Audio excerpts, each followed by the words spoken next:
Salut tout le monde. Alors là, je reviens d'un voyage avec mon pote Isno sur une semaine. On vient de faire le Cantal, les Cévennes, les Monts d'Ardèche et les Baronnies provençales. Au retour, je pense qu'il était temps de faire un petit rétex sur la moto après 38 000 km d'utilisation. Je vais vous parler des points forts, les points faibles et la casse que j'ai eu dessus, parce qu'il y en a quand même eu. Par contre, pour la mettre dans le contexte, je vais vous dire aussi l'utilisation que j'ai de ma machine. Alors, j'utilise comme un daily, donc pour aller bosser, pour tout faire, clairement. Mais il ne faut pas oublier que je l'emmène en off-road presque tous les week-ends. Et son utilisation principale reste le voyage. Et pour moi, le voyage, ce n'est pas que par la route, c'est un mixte des deux. C'est entre la route et le off-road. Donc forcément, les consommables s'usent beaucoup plus rapidement. Alors, je vais commencer par ses qualités. L'électronique, souvent ça fait grincer les dents. Pour moi, je trouve que l'électronique est suffisante. Donc, il y a l'injection et l'ABS. Franchement, il n'y a pas besoin de plus. Ça reste une machine simple et il faut rester dans l'esprit.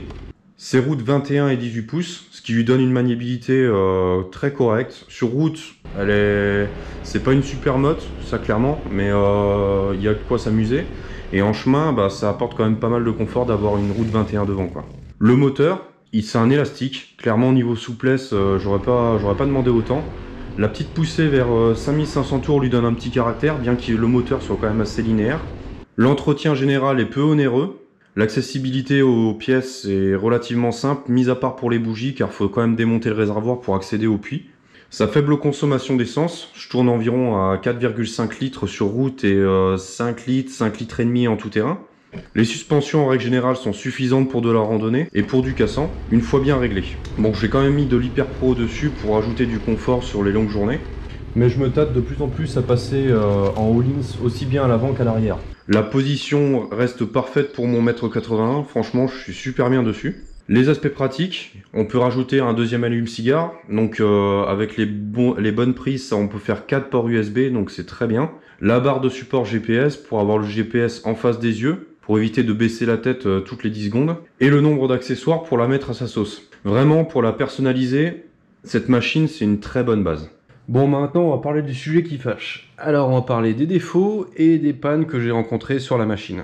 Pour commencer, les freins, je trouve qu'il manque un petit peu de mordant. Je pense qu'il y a un petit travail à faire là-dessus, à voir. La réserve d'essence, franchement c'est un peu abusé, elle s'allume alors que j'ai dépensé que 10 litres sur les 16. En moyenne c'est ça, donc c'est-à-dire qu'il me reste un peu plus de 100 bornes à faire. Bon, c'est un coup à prendre, mais c'est vrai que les premières fois c'est un petit peu pénible.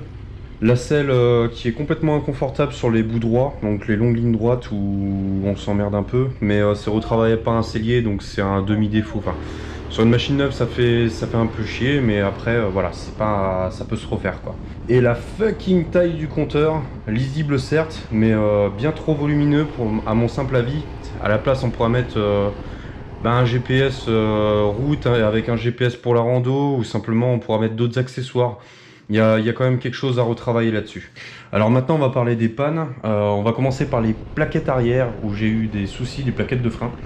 Donc mes plaquettes de frein m'ont bouffé le disque de frein arrière que j'ai récupéré après sur une MT-07. Donc je partais en hivernal, mes plaquettes étaient à peu près à mi-usure.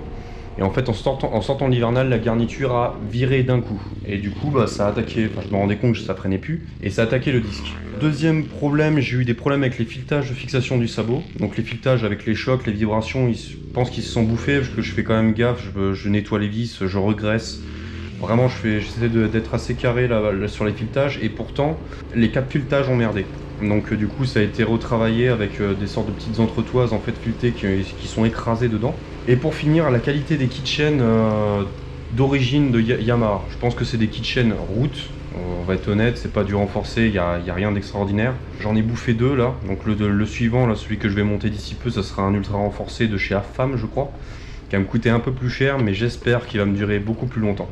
Bon, en règle générale, c'est une moto qui est relativement fiable. Je l'affectionne particulièrement parce qu'elle m'a toujours amené là où je le voulais, sans rechigner. J'espère que la vidéo vous aura plu. J'ai essayé de faire ça dans un format compact, dans un format que je ne connais pas du tout. Bien que je découvre encore le monde de la vidéo, je commence vraiment à bien m'amuser. Les prochaines vidéos, ce sera sur le petit road trip que j'aurai fait avec Isno pendant une semaine, dans le Cantal, les Cévennes, le parc naturel régional des Monts d'Ardèche et le parc des Baronnies provençales. Allez, sur ce, à une prochaine.